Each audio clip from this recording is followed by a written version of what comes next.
Halo semua, pada kesempatan kali ini kita bakalan bahas tentang jenis-jenis instrumen investasi yang cukup terjangkau. Bagi kamu yang bingung mau investasi tapi masih belum memiliki modal yang banyak, tenang aja. Pastikan tonton video ini sampai selesai ya.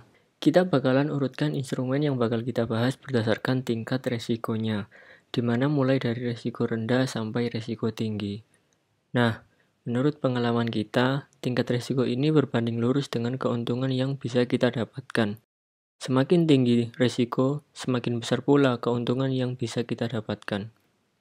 Oke, kita masuk ke list. Untuk di urutan pertama ada reksadana pasar uang. Reksadana ini adalah reksadana yang mengalokasikan 100% dana kelolaan ke dalam instrumen pasar uang seperti deposito, suku, dan sertifikat Bank Indonesia. Instrumen ini memiliki tingkat resiko yang cukup rendah nih. Menurut pengalaman kita, instrumen ini memiliki grafik pergerakan harga yang hampir selalu naik loh. Untuk keuntungannya sendiri itu berkisar antara 2-6% per tahunnya. Dan untuk minimal pembelian instrumen ini berkisar antara 10.000 sampai 100.000 aja, tergantung dari perusahaan penyedia reksadana. Oke, lanjut kita ke urutan nomor 2. Di urutan nomor 2 ada emas. Emas merupakan salah satu logam mulia yang sangat sering dijadikan instrumen investasi sejak dulu.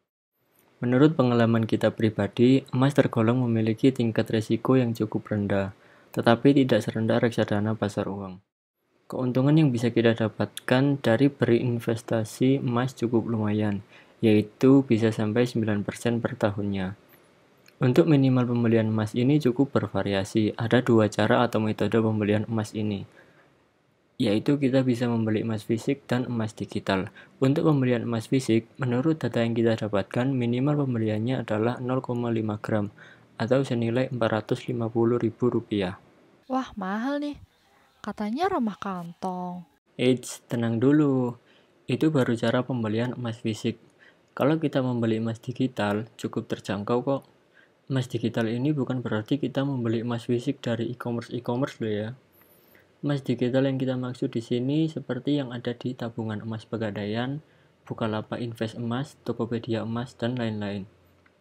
Nah, buat emas digital ini minimal pembeliannya sangat terjangkau, yaitu berkisar antara 0,0001 sampai 0,1 gram. Itu kalau dirupiahkan sekitar 89 sampai 89 ribu rupiah. Ramah kantong sekali bukan? Lanjut ke urutan nomor 3. Di urutan nomor 3 ada reksadana pendapatan tetap.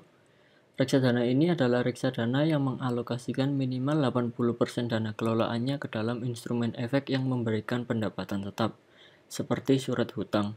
Kemudian 20% dana kelolaannya dialokasikan ke pasar uang. Reksadana ini memiliki tingkat risiko menengah, di mana keuntungan yang ditawarkan juga cukup lumayan, bisa sampai 10% per tahunnya. Untuk minimal pembelian instrumen ini berkisar antara 10.000 sampai 100.000 rupiah, tergantung perusahaan penyedia reksadana. Lanjut ke urutan nomor 4. Di urutan nomor 4 ada reksadana saham. Reksadana ini adalah reksadana yang mengalokasikan minimal 80% dananya ke pasar saham dan sisanya dialokasikan ke instrumen pasar uang atau efek pendapatan tetap. Tingkat risiko instrumen ini terbilang cukup tinggi karena sebagian besar dananya berada di pasar saham. Ya, dimana kita tahu kalau pergerakan harga saham itu cukup fluktuatif. Tapi perlu diingat bahwa tingkat risiko itu berbanding lurus dengan tingkat keuntungan yang ditawarkan. Di reksadana saham, keuntungan yang ditawarkan mencapai 50% per tahunnya. Satu contoh, reksadana milik Sukor Invest Syariah. Pada tahun 2020, dia mencatatkan keuntungan mencapai 52%. Minimal pembelian untuk instrumen ini berkisar antara 50.000 sampai 100.000 rupiah, tergantung perusahaan penyedia reksadana. Oke, lanjut ke urutan nomor 5. Di urutan nomor 5 ini ada saham. Saham ini adalah instrumen investasi di mana memungkinkan kita memiliki kepemilikan di perusahaan terbuka, perusahaan yang ada gelar TBK di belakangnya, atau perusahaan-perusahaan yang telah terdaftar dalam Bursa Efek Indonesia. Tingkat risiko dari instrumen ini terbilang tinggi, karena seperti kita tahu pergerakan harganya yang fluktuatif. Wah, ngeri dong. Tenang dulu, range pergerakan harga saham diregulasi oleh Bursa Efek Indonesia loh, di mana semenjak pandemi, Sehari itu cuma bisa turun maksimal 7%. Perlu diingat bahwa tingkat resiko itu berbanding lurus dengan tingkat keuntungan yang ditawarkan. Kalau di saham sendiri, tingkat keuntungan yang ditawarkan bisa mencapai 100% per tahunnya, atau bahkan lebih, tergantung dari perusahaan apa yang kita beli. Tapi saham kan mahal, nggak terjangkau dong. Oke, kita jelasin dikit. Pasar saham memiliki satuan minimal untuk pembelian. Satuan ini bernama lot dan lembar. Satu lot sama dengan 100 lembar. Minimal pembelian pada saham adalah satu lot. Harga untuk satu lot ini bervariasi tergantung perusahaan apa. Harga terendah untuk satu lot adalah Rp5.000. Murah bukan? Biasanya, jika kita membuka aplikasi-aplikasi untuk bertransaksi saham, harga yang tertera adalah harga satu lembar saham. Jadi kita tinggal kalikan saja 100 biar tahu berapa harga minimal untuk pembeliannya. Menurut kita, disarankan buat nggak beli saham yang harganya 50 per lembar atau 5.000 per lot. Kenapa tuh? Jawabannya akan kita bahas di video selanjutnya ya.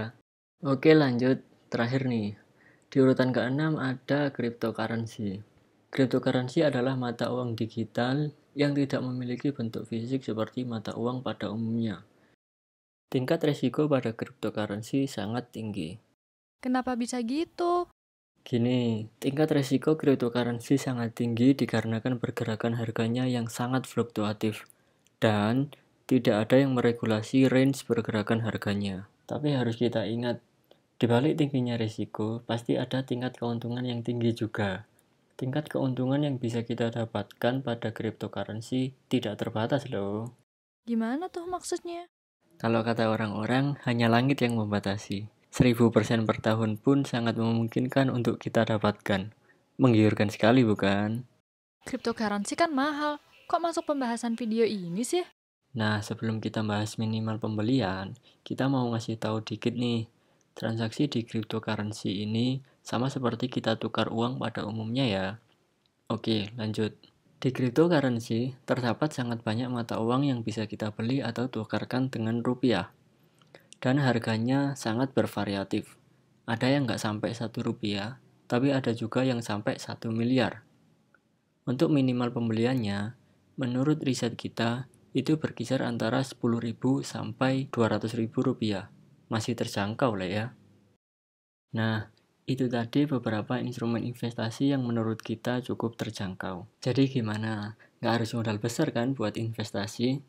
Tinggal kita pilih sesuai dengan tingkat resiko yang cocok dengan kita. Misal nih, kita orangnya berani. Boleh banget tuh investasi ke pasar saham atau cryptocurrency. Atau misal kita orangnya masih ragu-ragu atau takut-takut. Bisa banget tuh investasi ke reksadana. Baik reksadana pasar uang, reksadana pendapatan tetap, reksadana saham, dan juga bisa tuh investasi ke emas.